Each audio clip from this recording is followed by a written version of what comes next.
सो इसके अंदर अगर मैं अलग तरह से पूछता हूँ तो फॉर्मल एजुकेशन और प्रैक्टिकल एक्सपोजर दोनों में से किसको ज्यादा वेटेज देंगे या दोनों को आप कैसे रिलेट करेंगे? देखो एजुकेशन आपको एक डिग्री देता है, एक एक्सपीरियंस देता है, और लाइफ में ऐसा बहुत सी सिचुएशन आती है तब ये चीज़ें काम आती है।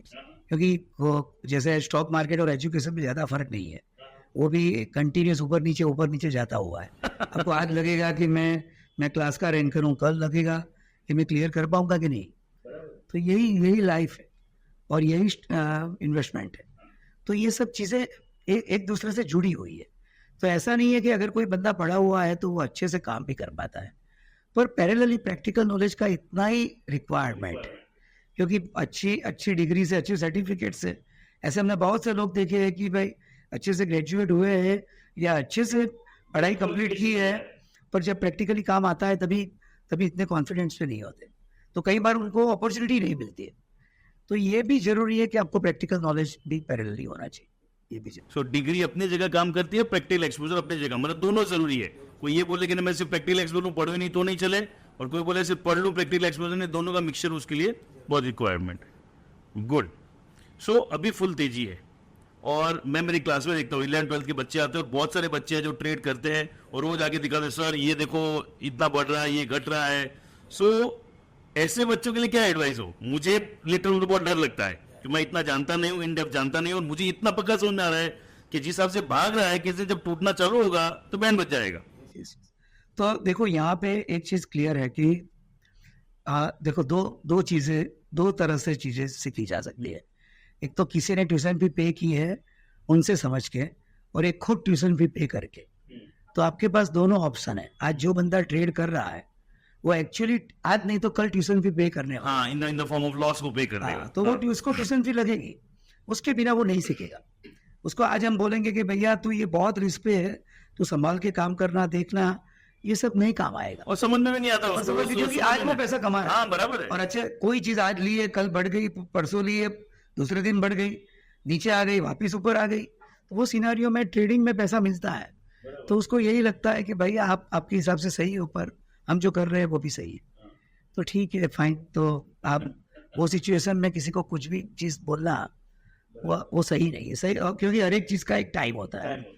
और जो बंदे ने शुरू नहीं किया है वो शायद वो सुनने के लिए रेडी होता है, क्योंकि उसको पता है कि भाई अभी उसका कुछ वो बायस नहीं है कि यही सही है। उसको लगता है ये सही हो भी सकता है, नहीं भी हो सकता है, तो बेटर है कि सुनते हैं किसी का लोग क्या बोलते हैं।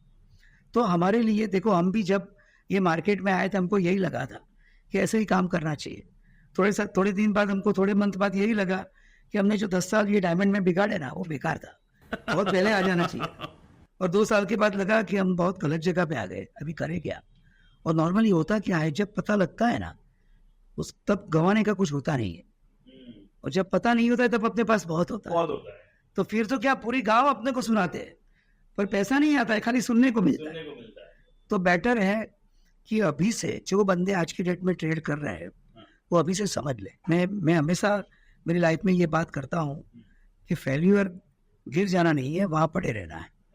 तो अगर आप कोई भी वजह से आप गिरे हो या अगर कहीं पे भी आपने लॉस किया है, तो सबसे पहले आपको खड़े होके ये देखना है कि ये हुआ क्यों।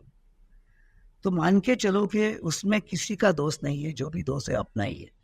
बहुत से क्लाइंट हमारे पास आते थे, एक्चुअली मैं कमा लेता पर वो पीरियड में मैं था नहीं, मैं कोई इमरजेंसी में मैं कहीं गांव चला गया था और इन बिटवीन मार्केट टूट गया, बाकी तो मैं कमा ही लेता, या मैं तो कमा ही लेता, पर एक ब्रोकर ने मुझे ये एडवाइस दिया या डीलर ने ये बोला या दोस्त ने बोला ये ले लो, और मैं वहां फंस गया।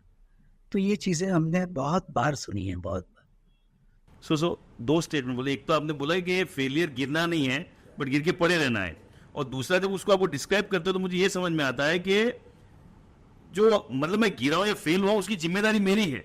जब मैं मेरे अलावा किसी और की जिम्मेदारी डालता हूं तो मुझे उसमें कुछ सीखने को मिलेगा नहीं। सो वो जब करते रहे तो आगे बढ़ेंगे।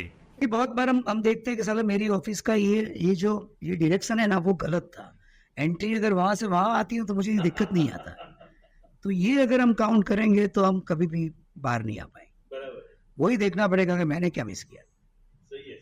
ये मेरे पापा हमेशा कई बार स्टेटमेंट बोलते हैं, बोले ये जो भी चीज एडवाइजर आते हैं, बोले 20-20, 30-30 साल तक लोग वहीं बैठ के कमा रहे थे, और जब वो चलना बंद हो गया तब तुमको वहां दिक्कत है। तो 20-30 साल क्या हो रहा था, सब कुछ सही चल ही रहा था ना। बट पॉइंट जो आप बोल रहे हो ज्यादा बेटर है कि भाई मैं ये देखूं मैं कहाँ चुक रहा हूँ वर्सेस कोई सिचुएशन मुझे चुका रही है, और वहां देखूंगा तो डेफिनेटली मेरे लिए ग्रोथ आ जाएगा।